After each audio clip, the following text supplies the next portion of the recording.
네, 그, 네, 일단은 초대해 주셔서 굉장히 감사드립니다. 일단은, 웨이크 세미나를 차원철 교수님께서 처음에 부탁을 하셨는데, 초반에 제안 주셨던 타이틀은 내 몸 안에 흐르는 의료 AI, 내 피에 흐르는 의료 AI였습니다. 그래서 사실은 어떻게 그거를 풀어내야 할까 고민을 하다가, 그건 너무 좀 힘들 것 같아서 연구를 그래도 조금 하고 있는 신뢰 가능한 의료 AI에 대한 어떤 전반적인 이야기와 그 다음에 앞으로 어떤 내용들이 조금 더 이야기 되고 될 수 있을지에 대한 좀 간략한 세미나를 좀 준비를 했습니다. 소개해 주신 대로 저는 한림대학교의 데이터 사이언스 학부에 현재 있고요. 그, 저 같은 경우는 말씀 주신 대로 삼성 서울병원에서 디지털 헬스로 박사를 받았고, 그리고 연대에서 디지털 헬스 랩에서 연구 교수로 있다가, 현재는 한림대학교 데이터 사이언스 조교수로 있는데, 응급의학과 겸임 교수로도 있습니다.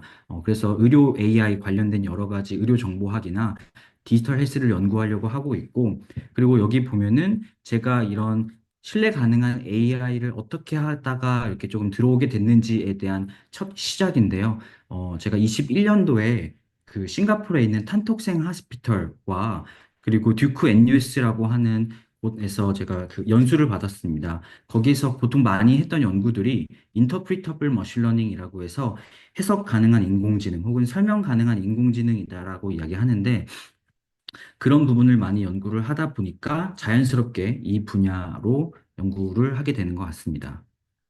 어, 이런 신뢰 가능한 인공지능에 대한 이야기를 하기에 앞서서 좀 기본적인 이야기를 간단하게만 좀 드려보면은, 디지털 헬스 시장 규모는 다들 아시다시피 굉장히 많이 증가하고 있는 추세고, 23년도를 기준으로 2,500달러 정도가 되고, 약 20% 정도의 성장률을 보이고 있으며, 약 한 1조 6천억 달러까지 뭐 이야기가 된다라고 이야기를 하고 있습니다.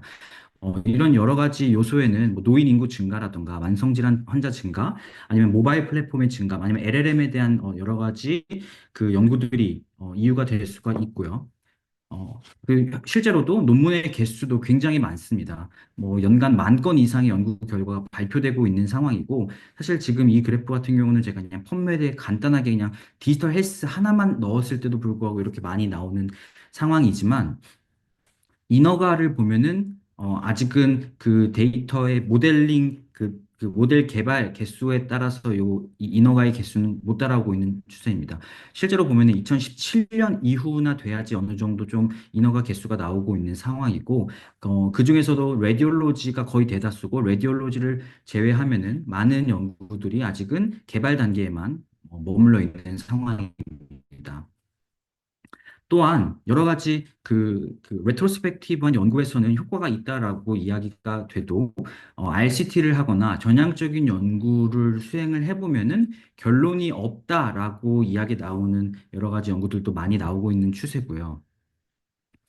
그리고 여러 가지 이슈들이 많이 발생하고 있습니다. 제가 한 네 가지 정도 예시를 조금 적어놨는데 첫 번째 예시로는 뭐 브루클린에서 한 흑인 프로그래머가 여자친구랑 구글 포토에다가 본인들 사진을 올려놨더니 구글에서 고릴라로 오토 태깅 했다라고 하는 예시가 있고요. 이거는 예를 어떻게 보면은 에티컬한 프라브람이 있다라고 얘기할 수가 있고 또 하나는 얘기가 많이 나오는 건데 아마존에서 AI 채용 시스템을 사용하던 중에 여성 지원자를 조금 차별하는 이슈가 발생해서 페어니스 관련된 문제가 발생할 수 있다라는 어떤 여러 가지 이야기가 있고 그다음에 이거는 리프로듀서빌리티한 어떤 문제라고 이야기를 하는데 완벽하게 동일한 코드를 사용을 했다라고 합니다.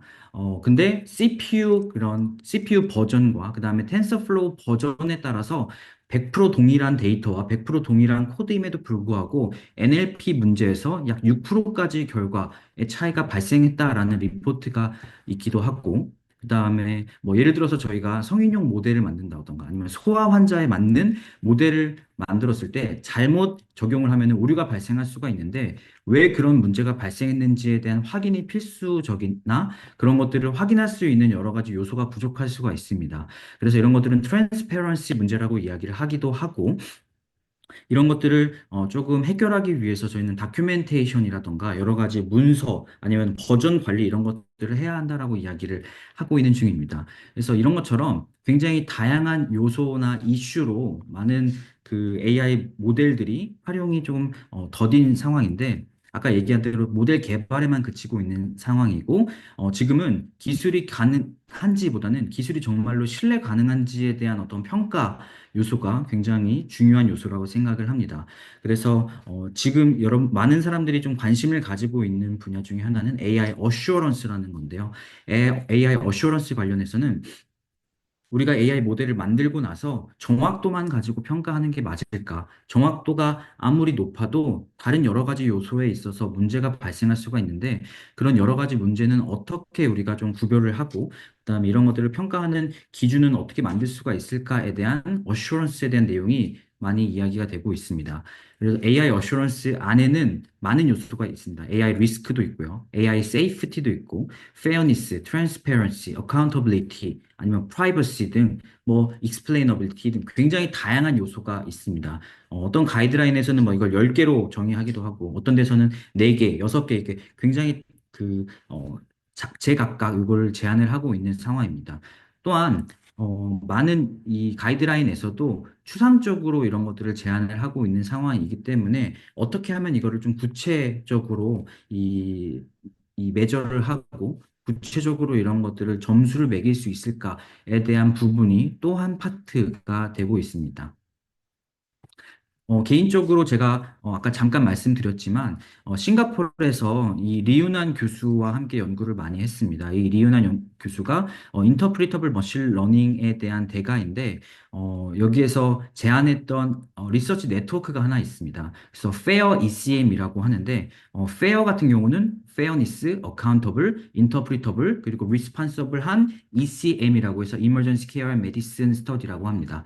그래서 싱가포르과 그 듀크 NUS와 그다음에 그 듀크 NUS와 듀크 대학교에서 주도를 해서 이 리서치 네트워크를 만들고 있는 중이고 여기 스터디에 저도 지금 들어가면서 자연스럽게 이런 신뢰 가능한 인공지능을 하게 되었습니다. 여기 보면은 한국에서는 삼성서울병원과 그다음에 연세대학교가 들어가 있고요. 지금 현재로서는 한림대학교도 추가로 지금 들어가서 세 개 기관이 현재는 지금 들어가 있는 상황입니다. 앞으로도 계속적으로 늘려갈 예정이고 지금 여기 보면은 뭐 저도 들어가 있지만 이게 차원철 교수님도 들어가 있고 그다음에 한국에는 뭐그 박주옥 교수님이나 아니면은 뭐그 응급의학과 교수님들이 보통 많이 들어가 있는 상황입니다. 또한 한림대에서도 이런 그 한국형으로 AI 어슈런스 평가 프레임워크를 개발하는 과제가 있는데 이런 것도 저희가 지금 담당을 해서 신뢰 가능한 인공지능을 만들기 위한 노력을 좀 하고 있는 중이고 그다음에 연세대학교가 주도를 하고 있는 디지털 헬스케어 분야에서 생성형 인공지능 연구 윤리 가이드 개발도 하고 있습니다. 그래서 이런 여러 가지 백그라운드를 기반으로 이런 것들이 이루어졌다는 걸 말씀드리는 거고, 제가 크게 세 가지를 말씀드리고 싶습니다. 하나는 해외 사례라고 해서 Trustworthy AI를 위한 여러 가지 노력들 중에서 Future AI라는 게 있고, 그다음에 차이라는 게 있습니다. 그래서 이게 해외 사례가 두 가지가 있고, 그다음에 국내 사례는 뭐 여러 가지가 더 있겠지만 저희가 지금 좀 확인을 했던 것은 신뢰 가능한 인공지능 개발서라는 게 2023년도에 과기정통부에서 나온 체크리스트가 있습니다. 그래서 이런 것들을 아주 간단하게 여러분들한테 좀 말씀을 드리고 그 다음에 이런 것들에 대한 한계점이 좀 무엇이고 저희가 지금 한림대에서는 어떻게 이걸 조금 업그레이드를 하고 업데이트를 하려고 하는 노력을 하고 있는가를 말씀드리려고 합니다. 먼저 퓨처 AI 같은 경우는 2025년도에 BMJ에서 나온 가이드라인입니다. 그래서 이게 Interpretable한 Consensus Guideline for Trustworthy and 뭐 Deployable AI in Healthcare라고 해서 퓨처는 뭐의 약자냐면은 F는 fairness고요. U는 universality, T는 traceability, U는 usability, 그다음에 R은 robust, E는 explainable의 약자입니다. 총 약 한 50개 이상의 참여 국가에 한 120명 정도의 연구자가 참여했던 이 연구고 이 120명 정도의 연구자가 2년 동안 8번 이상의 델파이 조사를 거쳐서 이런 가이드라인을 만들었습니다. 그래서 여기서 이야기하는 것은 보건의료 AI 분야에서 신뢰할 수 있고 윤리적인 AI 개발을 위해서 구조화되게 만든 첫 가이드라인이다. 세계 최초의 가이드라인이다라고 본인들이 주장을 하고 있는 상황이고, 그리고 여기 보면은 한국도 찍혀 있는데 사실 제가 저자를 여러 번 봤는데 한국 사람은 없거든요. 근데 이걸로 왜 한국을 찍어놨는지는 잘 모르겠습니다. 그래서 여기서 이야기하고 있는 여러 가지 요소 중에서 퓨처에 해당하는 fairness, universality, traceability, usability, robustness, explainability가 얘네가 주장하고 있는 신뢰성 있는, 그 다음에 우리가 assurance를 기반으로 우리가 파악해야 하는, 그 다음에 평가해야 하는 요소다라고 주장하고 있는 중이고요. 그래서 공정성 같은 경우는 특정 집단에만 잘 되지 않고, 예를 들어서 남자에만 잘 맞는 AI를 만드는 게 아니라 모든 집단에 다 잘 맞는 AI를 만들어야 해. 편향성이 있는 그런 AI를 만들면 안 돼라는 것을 평가하기 위함이고, 그다음에 보편성 같은 경우는 다양한 환경에서도 잘 동작하는 것. 그래서 우리가 일반화 가능성에 대한 이야기를 할 때 이런 것들을 우리가 평가해야 된다라고 이야기를 하고 있고요. 그다음에 traceability는 추적 가능성이라고 하는데 실제로 개발이라던가 AI에 대한 결과를 볼 때 투명하게 하기 위해서는 다큐멘테이션을 혹은 버전 관리를 잘 해야 한다. 에 대한 내용들이 전반적으로 이야기가 되고 있습니다. 그리고 유저빌리티는 당연히 사용 가능성에 대한 부분이 이야기가 되고 있고, 로버스니스 같은 경우는 데이터의 분포가 조금씩 다를 수가 있습니다. A 병원과 B 병원이 데이터의 분포가 다를 수 있는데 그 변이에 따라서 결과가 달라질 수가 있는데 이런 것들을 어떻게 하면 우리가 좀 체킹하고 그런 것들에 따라 달라지지 않게 만들 수 있을까에 대한 것을 평가하는 요소고, explainability는 어, 설명 가능성으로 왜 그런 결과가 나왔는지에 대한 설명을 해야 한다라고 이야기합니다.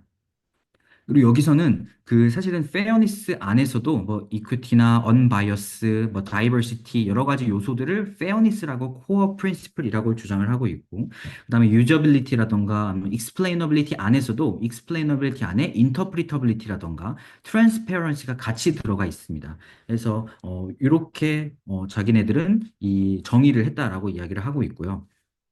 그래서 여기서는 6가지로 정의를 하고 있고, 그 다음에 설계부터 개발, 검증, 배포의 4가지 단계를 제가 이렇게 적어놨는데, 이거를 하나하나 설명드리지는 않을 예정입니다. 다만, 여기서 이야기하고자 하는 바는 AI의 사이클이라고 합니다. 생애 주기라고 하는데, 실제로 AI 우리 모델을 만들 때 있어서 디자인 단계부터 시작해서 모델을 개발하는 단계, 그 다음에 모델을 평가하는 단계, 그 다음에 모델을 배포하는 단계까지 해서 여러 가지 요소들이 이 생애 주기가 있습니다. 그래서 그 각 주기별로 어떤 것들을 우리가 평가하고 그다음에 좀 고려해야 하는가에 대한 부분을 여기서 이야기를 하고 있는 중이고, 그다음에 여기 보면은 뭐 UN 같은 경우는 universality, R은 뭐 robustness, F는 fairness처럼 아까 얘기했던 6가지 요소들의 1번, 2번, 3번, 4번 이런 식으로 이런 부분을 기반으로 생애 주기를 정의를 하고 있습니다.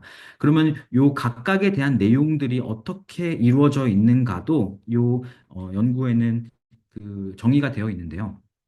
그래서 예를 들면은 여기는 지금 퓨처 AI에서 이벨루에이션 페이지이기 때문에 요 파트, 3번 파트에 대한 내용을 이야기할 때는 이런 것들을 고려해야 해라고 그 정의를 해놓은 겁니다. 예를 들어서 페어니스 같은 경우는 페어니스를 우리가 이 연구에서 문제가 없는지를 파악하기 위해서는 페어니스 매트릭을 디파인을 해야 되고, 그 다음에 이거에 대한 페어니스에 대한 어떤 바이어스도 아이덴티파이 해야 되고, 그 실제 값에 대한 것도 매저를 해야 되고, 이런 부분을 정의를 해놨습니다. 그래서 지금 제가 여기에다가는 예시로 한 가지만 적어놨지만 각각 이 AI 생애 주기별로 모든 것들이 다 테이블로 만들어져 있습니다. 그래서 요 아주 간단하게 그냥 퓨처 AI가 어떤 내용이고 이런 그 신뢰 가능한 인공지능에서 이런 부분을 고민을 하고 있구나라는 것을 말씀을 드렸고, 두 번째는 차이라는 것도 있습니다. 그래서 Coalition for Health AI라고 하기도 하고 차이라고 하는데요. 이것도 역시 마찬가지로 다양한 기관이 참여를 하고 있는데 메이오 클리닉이나 존스 홉킨스, 스탠포드, 구글 등 뭐 굉장히 다양한 굵직굵직한 기업들이 참여를 하고 있으며, 여기서도 뭐 의료 AI 표준이라던가 가이드라인이던가 윤리적인 원칙 등을 정립을 해서 좀 발표를 하는 것들을 많이 이야기를 하고 있습니다. 아까는 6가지로 이 신뢰 가능한 인공지능 AI 어슈런스를 정의를 했다면 여기서는 5가지로 정의를 해놨습니다. 그래서 유즈풀리스나 유저빌리티를 한 파트로 아까 모아놨고, 페어니스, 그다음에 세이프티와 릴라이어빌리티, 트랜스페런시, 그다음에 어카운터빌리티, 인텔리지빌리티, 시큐리티와 프라이버시, 이렇게 5가지의 어떤 그 필러라고 하는데, 5가지에 대한 내용으로 그 구분을 해놨고, 이 차이에서도 역시 마찬가지로 이렇게 그 생애 주기를 6단계로 나눠 놨습니다. 그래서 아까는 다시 보면은 4가지로 디자인부터 디벨롭먼트, 이밸루에이션, 디플로이먼트였다면 여기서는 문제를 정의하고 그다음에 디자인하고 그다음에 실제 AI 모델을 만들고 평가하고 파일럿 테스트하고 마지막에 배포하는 형태의 각각의 6가지 그 AI 라이프 사이클을 정의를 해놓고 있는 중이고, 이거에 대해서도 역시 마찬가지로 각각의 어떤 부분을 고려하고 어떤 내용을 평가해라 라고 하는 이 가이드라인을 만들어 놓은 상황입니다. 이 차이 역시 그 많은 대학교에서 요거를 차용해서 좀 업그레이드하는 형태로 지금 연구가 진행되고 있는 중이고, 특히나 차이에서 굉장히 좀 재밌는 부분 중에 하나는 이것을 좀 제공하고 있습니다. 모델 카드라고 이야기를 하는데요. 제가 아까 잠깐 말씀드렸던 트랜스페런시 같은 경우는 문제가 발생했을 때 혹은 이거를 실제로 사용할 때 어떤 부분을 우리가 문제가 발생할 때 확인을 해야 하는가, 혹은 이 알고리즘은 어떤 데이터를 가지고 만들어졌는가, 어떤 인풋을 가지고 만들어졌는가, 타겟 아웃컴은 무엇인가, 파퓰레이션은 무엇인가, 이런 것들에 따라서 활용 혹은 적용할 수 있는 분야가 다를 수가 있습니다. 그래서 그런 부분들을 다 적어 놓은 것을 모델 카드라고 이야기를 합니다. 그래서 모델 카드 안에 들어가는 내용에는 아웃컴과 아웃풋도 있고 모델 타입도 있고 인풋 데이터 소스도 있고, 그래서 데이터에 대한 부분도 있겠지만 바이어스 미티게이션 방법은 뭘로 했는가, 그래서 여러 가지 이 AI 모델이 지금 현재 우리가 이렇게 배포했지만 이런 것들을 고려한 AI 모델이야라는 것을 이야기해 줄 수 있는 모델 카드를 여기서 만들었고요. 그다음에 왼쪽에 보이는 요게 바로 차이에서 지금 제공하고 그다음에 이야기하고 있는 모델 카드고, 오른쪽 같은 경우는 사실은 이게 모델 카드라고 이야기하기도 하고 모델 팩트 시트라고 이야기하기도 합니다. 여러분들이 약을 사면은 약에 여러 가지 제형이라던가 여러 가지 정보들이 담겨 있는 아주 빽빽한 그런 글들을 보셨을 것 같은데, 그런 거랑 비슷하게 팩트 시트를 만들어서 이 모델을 활용하는 사람한테 이런 모델은 어떤 데이터를 가지고 만들어진 거고 몇 년도 자료를 가지고 만들어진 거고 이런 정보를 제공할 수 있는 트랜스페런시에 대한 부분을 여기서도 이야기를 하고 있습니다. 요거는 차이고 요거 2개는 듀크 대학교에서 제안을 한 모델인데요. 이거 말고도 사실은 더 여러 가지가 있습니다. 그래서 아직 저도 정리를 끝까지 다 하지는 못했지만 이런 모델 카드에서 공통적으로 지금 들어가 있는 정보들은 무엇인가, requirement 정보는 무엇인가, 그 다음에 실제로 이런 모델에서는 이런 부분이 조금 더 들어가야 한다라는 어떤 커스터마이즈된 어떤 모델 카드에 대한 부분도 수요가 있을 수 있기 때문에 그런 부분들이 지금 이야기가 되고 있는 중이라고 생각하시면 되겠습니다.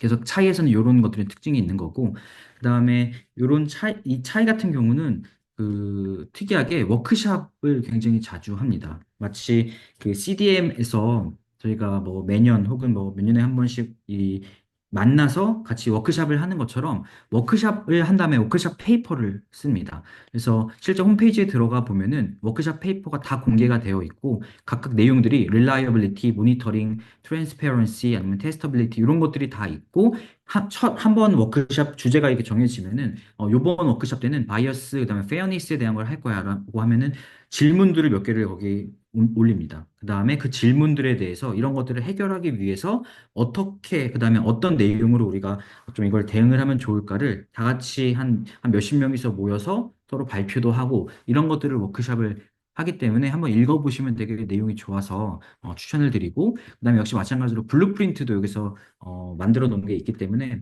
제가 아까 이야기했던 이런 내용들이 다 담겨 있습니다. 그래서 이렇게 해외 사례 같은 경우는 2가지를 일단은 간단하게 제가 좀 리뷰를 좀 드렸고, 그다음에 한국에서도 만들어 놓은 게 있습니다. 2023년도에 신뢰할 수 있는 인공지능 개발 안내서라고 해서 의료 분야에 특화된 체크리스트고요. 과기정통부에서 만들었습니다. 생각보다 굉장히 좀 저는 그래도 잘 만들어서 굉장히 깜짝 놀랐는데 여기서는 크게 이렇게 생애 주기별, 생명 주기별은 5단계로 나눠놨고요. 계획 및 설계, 뭐 수집 및 처리, 모델 개발, 구현, 모니터링으로 만들어 놨고, 그 다음에 여러 가지 그 인공지능 윤리 기준이 되게 다양하게 있는데요. 그래서 10대 요건 중에서 여기서 네 가지를 여기서 골랐습니다. 네 가지 여기서 고른 것은 다양성 존중이라고 해서 다양성은 아까 이야기했던 fairness, 그래서 뭐 그런 것들이 대다수고 책임성, 안정성, 투명성에 대한 부분을 우리가 좀 평가할 수 있는 안내서를 만들겠다라고 해서 네 가지를 좀 특화를 해놓은 것 같고요. 그 다음에 굉장히 좀 재밌었던 부분 중에 하나는 여기라고 저는 생각을 했는데요. 신뢰성 확보 대상에 대한 부분을 이렇게 네 가지로 또 나눠놨습니다. 실제로 평가하려고 하는 여러 가지 요소 중에서 학습용 데이터가 문제야? 라고 해서 데이터를 기준으로 우리가 데이터를 그 모델 혹은 이 전반적인 AI 모델을 평가할 수도 있지만 알고리즘 혹은 모델 기준으로 해서 그거를 평가할 수도 있을 것이고 그다음에 시스템 혹은 그거를 활용하는 사람에 따라서도 이 퍼스펙티브가 다를 거라고 생각이 듭니다. 예를 들어서 AI 모델을 의료 AI 모델을 만들어 놨어도 의료진이 활용하는 어떤 그 부분과 그다음에 환자가 활용하는 부분, 그다음에 AI 개발자가 활용하는 부분, 여러 가지 어떤 그 엔드 유저나 스테이크 홀더에 따라서 우리가 평가해야 하는 요소라던가 아니면 물어봐야 하는 부분들이 달라질 수가 있기 때문에 여기서는 요 네 가지를 구분을 해놨고 그 다음에 그래서 이렇게 뭐 큐빅 형태로 뭐 5가지에 대한 생명주기, 그다음에 4가지에 대한 윤리 기준, 그다음에 요 4가지에 대한 어떤 신뢰성 확보 대상을 따로 구분을 해놨다라는 게 제가 굉장히 조금 스페시픽하게 잘 만들어 놨다라는 생각이 들었습니다.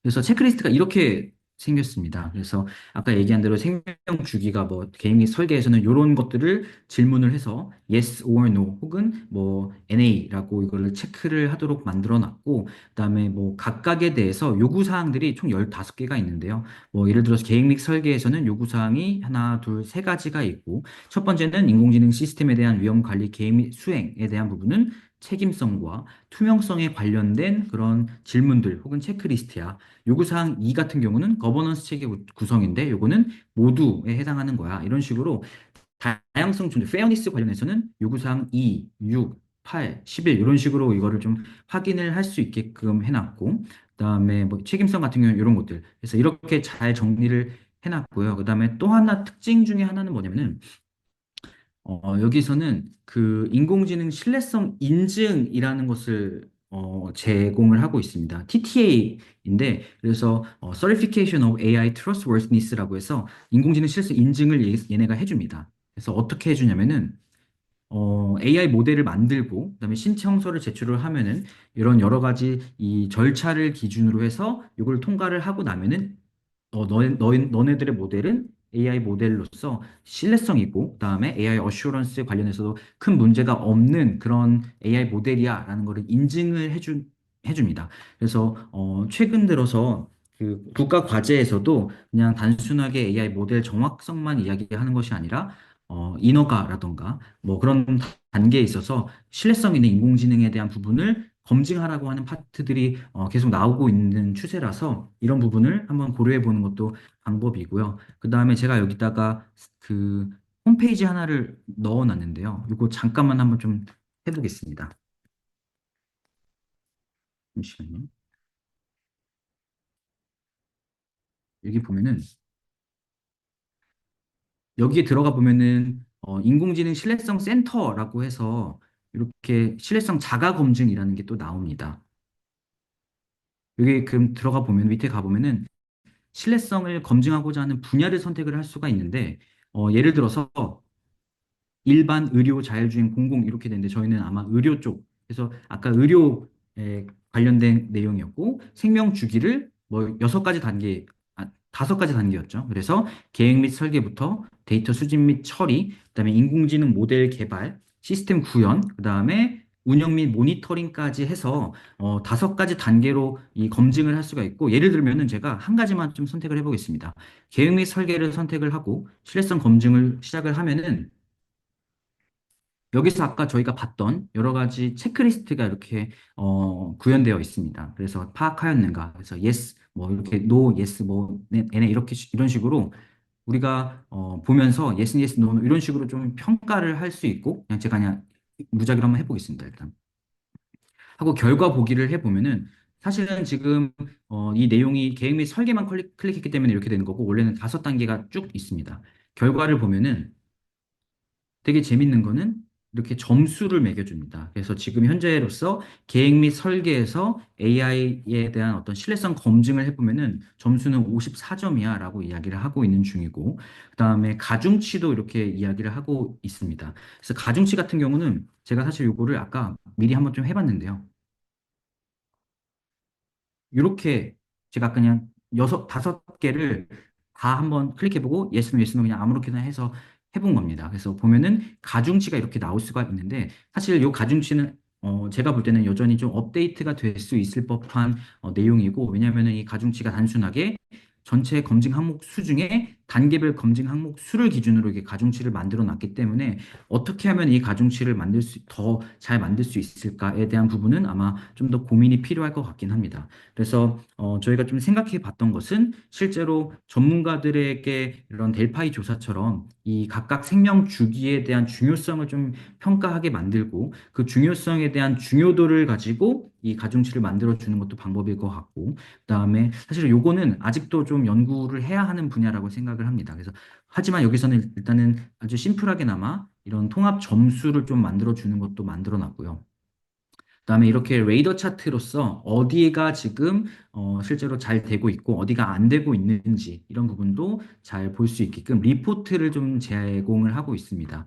그래서 이런 것도 굉장히 좀 잘 만들었다라고 저는 생각이 들었고요. 다시 PPT로 좀 넘어가겠습니다.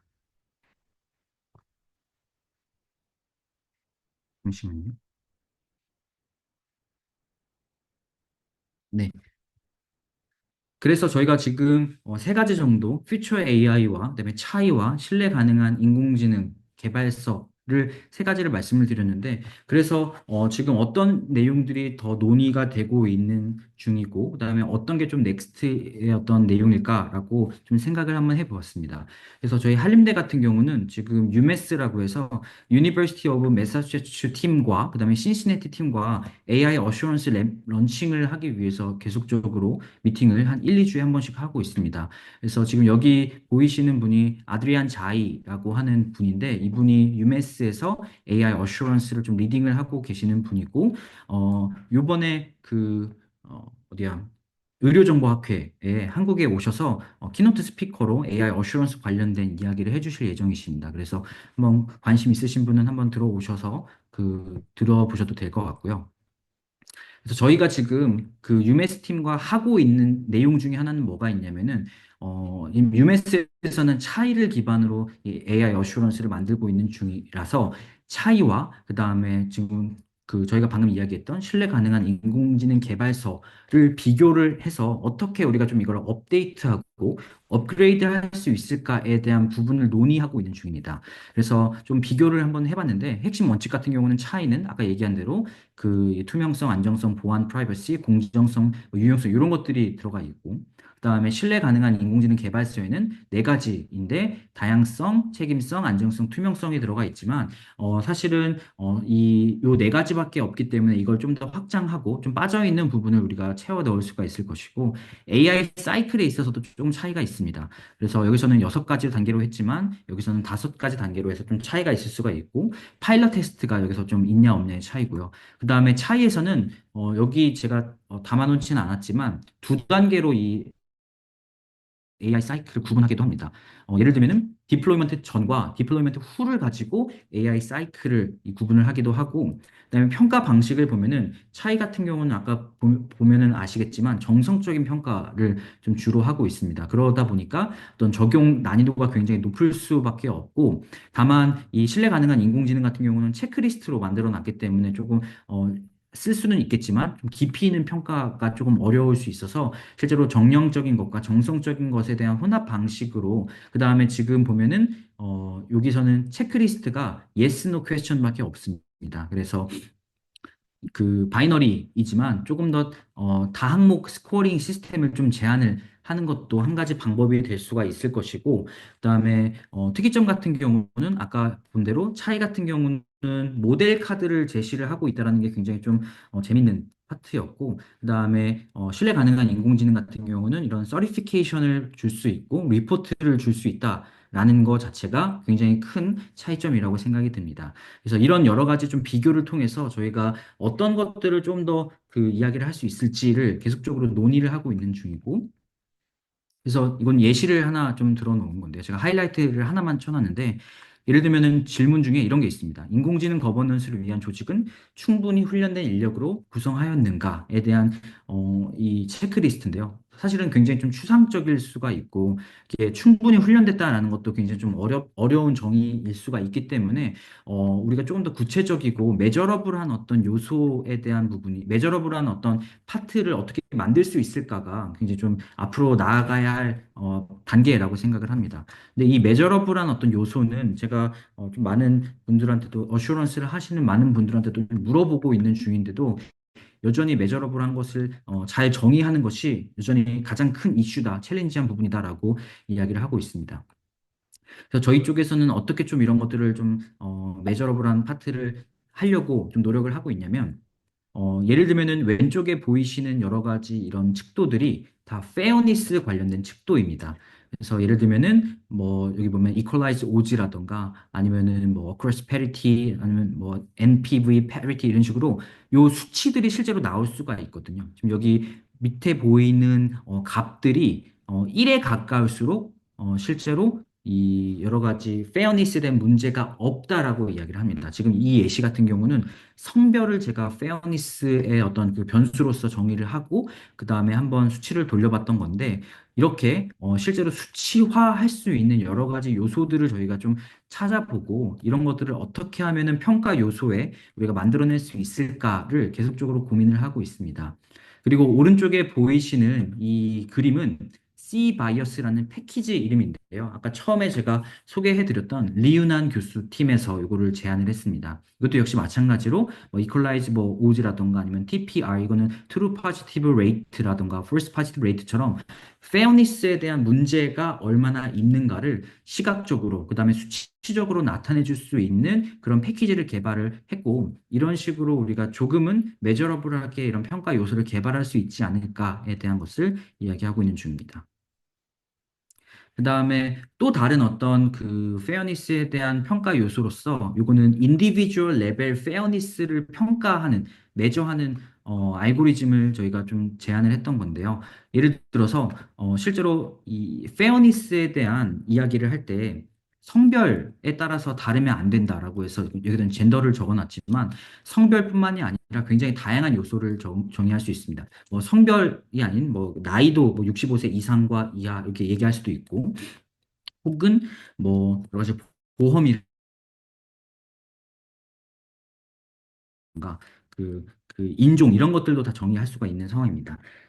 근데 여기에서는 예시로 젠더로 한 거고요. 그래서 이 방법은 인디비주얼 레벨, 이 환자 레벨의 그 환자에서는 페어니스에 대한 수치를 뭐로 우리가 정의할 수 있을까를 어떻게 정의했냐면, 젠더를 바꿉니다. 예를 들어서 피메일에 해당하는 환자 데이터는 메일로 바꿔주고, 메일에 해당하는 환자 데이터는 피메일로 바꿔준 다음에 당연히 바꿔준 데이터는 없을 수가 있기 때문에 가장 가까운 데이터를 찾아줍니다.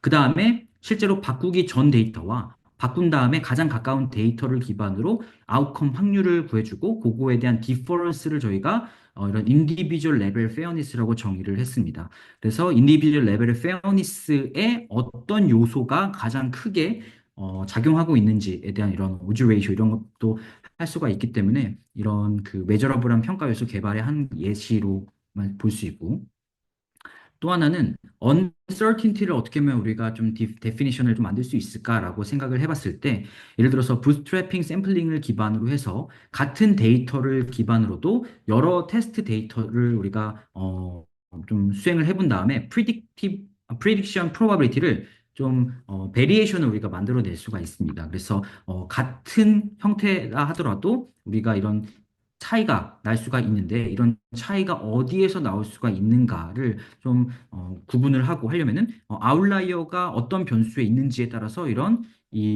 그 uncertainty가 달라질 수 있어. 혹은 missing ratio가 어떤 변수에 얼마나 있는지에 따라서 이런 uncertainty를 퀀티피케이션 할 수 있어. 아니면 데이터의 사이즈나 임밸런스의 어떤 레이쇼나 이런 것들이 어떻게 영향을 미치는지를 우리가 좀 퀀티피케이션 함으로 인해서 메저러블한 평가 요소로 한 가지 더 쓸 수 있다라고 생각을 할 수가 있습니다. 그래서 요거는 그 관련된 아까 예시고요. 그래서 예를 들면은 뭐 어큐이티에서의 미싱 레이트가 올라갈수록 이런 언서티니티에 대한 어떤 부분이 훨씬 더 많아진다라는 어떤 그런 실험 결과를 봤던 거고. 그다음에 저희가 지속적으로 좀 이야기를 하고 있는 내용 중에 하나는 단일 평가가 아니라 어떻게 하면 이런 것들을 지속적으로 평가를 할 수 있을까에 대한 고려입니다. 한 번 평가가 아니라 이렇게 주기적으로 하는 평가를 통해서 발전해 나가고 업데이트해 가야 한다라고 이야기를 하고 있고 아까 얘기한 대로 다양한 스테이크홀더들이 있습니다. 환자뿐만이 아니라 의료진, 그다음에 뭐 이거를 뭐 보험하는 사람 아니면은 뭐 여러 가지 스테이크홀더들의 의견을 고려해서 그 사람들에 맞는 커스터마이즈된 어떤 평가 툴이라던가 평가 요소, 기준을 개발하는 것도 굉장히 중요한 요소 중에 하나이고 그다음에 아까 본 대로 워크숍을 통해서 평가를 수행하고 개선안을 도출해 나가는 그런 내용이 지속적으로 필요할 것이라고 생각이 듭니다. 이런 것들이 결국에는 레귤레이션에도 고려할 수 있는 형태로 발전할 수 있을 것이라고 생각이 들고 실제로 저희가 2022년에 인공지능 의료기기의 허가 심사 가이드라인이 나왔고 그다음에 2025년도 1월에 생성형 인공지능 의료기기 허가 심사 가이드라인이 나왔습니다. 그래서 실제로 이거는 제가 알기로는 세계 최초로 이거를 그 제안했다라고 들었고 그다음에 이거를 제가 쭉 한번 읽어봤는데 이 중에서 AI 어슈런스 관련된 파트들이 꽤나 보였습니다. 예를 들면은 데이터 품질이라던가 아니면은 뭐 편향이라던가 페어니스 관련된 편향이라던가 아니면 이런 과잉 확신 뭐 이런 여러 가지 요소들이 여기서는 지금 뭐 위해 요인으로 지금 들어가 있고 이런 것들을 잘 체킹을 해야 한다라고 제안을 하고 있는데 요것 말고도 사실은 AI 어슈런스 관련된 많은 요소들이 있기 때문에 계속적으로 업데이트가 될 수 있는 상황이라고 생각을 합니다. 그래서 이 뭐 컨클루전인데요. 그래서 신뢰 가능한 인공지능을 위해서 고려해야 하는 다양한 요소들이 있다라는 것을 좀 한번 말씀을 드렸고, 그다음에 실제로 추상적인 요소뿐만이 아니라 구체적인 요소를 어떻게 개발을 해야 할지에 대한 부분도 굉장히 중요한 요소라고 이야기를 합니다. 그래서 저희도 그것들을 만들기 위해서 지속적으로 뭐 유메스 팀이라든가 CSNT 팀이랑 이야기를 하고 있고, 그다음에 뭐 이런 추후 개발된 프레임워크를 기반으로 해서 연구 평가 보고서를 작성을 한다던가 아니면은 레귤레이션에 대한 고려 요소로 우리가 이것들을 활용을 할 수 있다던가 아니면은 그 아까 얘기한 대로 TTA, 그러니까 CTA처럼 이 서티피케이션을 주는 것처럼 저희는 아직 이야기 단계이긴 하지만 강원도에서도 이 사업에 AI 어슈런스에 굉장히 관심을 많이 가지고 있는 상황이라서 저희가 그 AI 그 유메스 팀이랑 AI 어슈런스 랩을 런칭을 하고 나서 그 강원도 팀이랑도 지속적으로 이런 서티피케이션 관련된 내용이라던가 이런 부분을 어떻게 할지를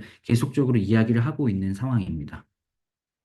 그래서 네, 아주 짧지만 제가 어떤 내용을 현재 여기 와서 연구를 하고 있고 그다음에 고려를 하고 있는지에 대해서 말씀을 드려봤습니다. 네, 이상입니다. 네, 질문 감사합니다.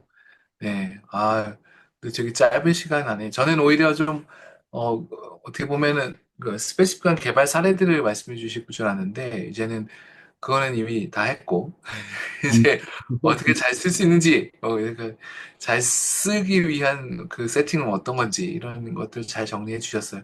근데 되게 중요한 내용들입니다. 그 좀 뭐 페어네스 뭐 이렇게 좀 거창하게 보면 그렇지만 실제 이거를 현장에서 우리가 쓰려면 이런 부분이 담보되지 않으면 그 결과에 대해서 아무런 사실은 무책임한 거거든요. 그래서 네, 그, 제일 의학에서 제일 중요한 거는 이제 책임을 지는 건데요. 그래서 그런 내용을 잘 다뤄주신 것 같습니다. 혹시 들으시는 분들 중에서 궁금하신 점 있으시면 어, 그 궁금하신 분들은 여기 뭐 마이크 켜고 말씀 주셔도 좋고 아니면 채팅창 혹은 Q&A 창 통해서 Q&A가 오늘은 활성화 안 된다. 아무튼 말씀을 주시면 되겠습니다. 그 유재영 교수님은 이런 연구를 하면서 이제 네. 국내 환경과 또 외국에 있는 연구자들하고도 많이 소통을 하실 텐데요. 외국 환경과의 어떤 차이, 혹은 좀 다른 점은 어떤 점이 있다고 보시나요? 오늘 강의하신 내용 중에서. 네.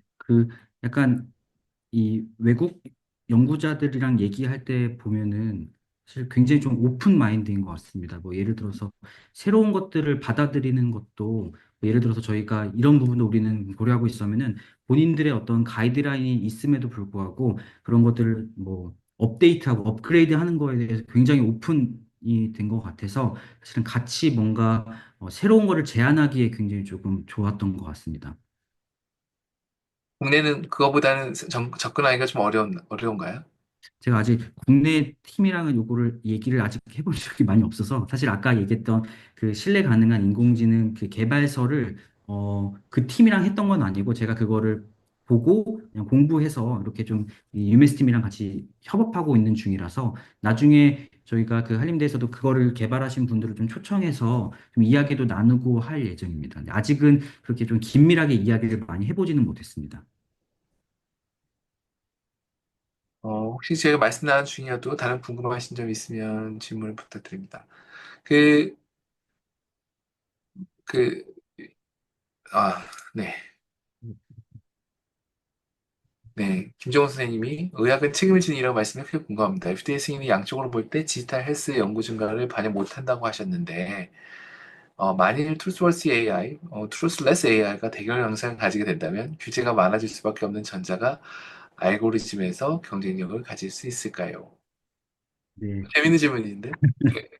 네, 네. 사실은 근데 이게 어떻게 딱 무자르듯이 이거다라고 얘기하기가 굉장히 좀 어려운 주제인 것 같습니다. 특히나 윤리라던가 이런 부분은 당연히 덜 그거를 좀 반영을 하면은 더 많은 어떤 연구도 할 수 있고 풀리게 오픈되겠지만 어, 경쟁력 네 사실은 어, 어떻게 대답을 할지 모르겠지만 저는 그렇게 생각합니다. 트루스워스 AI를 고려하지 않으면은 결국에는 못 쓸 가능성이 있는 알고리즘이라고 생각이 들거든요. 아무리 이 정확도가 높아도 기본적인 어떤 권리나 이런 것들을 반영하지 못한다면은 최후에는 사용하지 못할 가능성이 있기 때문에 결국에는 기본적인 어떤 것을 반영한 알고리즘이 경쟁력을 가질 수 있다라고 생각을 하고 있습니다. 너무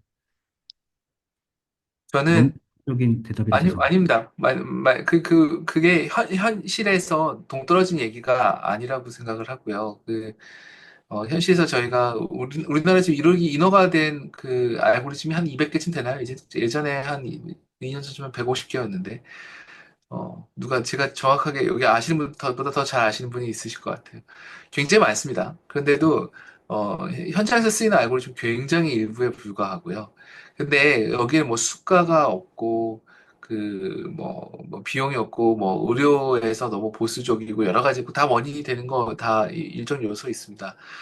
근데 다만 저희가 이게 과연 정말, 저희가 마음을 놓고 쓸 수가 있느냐, 우리가 그 정도로 우리가 잘 알고리즘들이 준비가 됐느냐 그러면 또 그것도 아닌 것 같아요.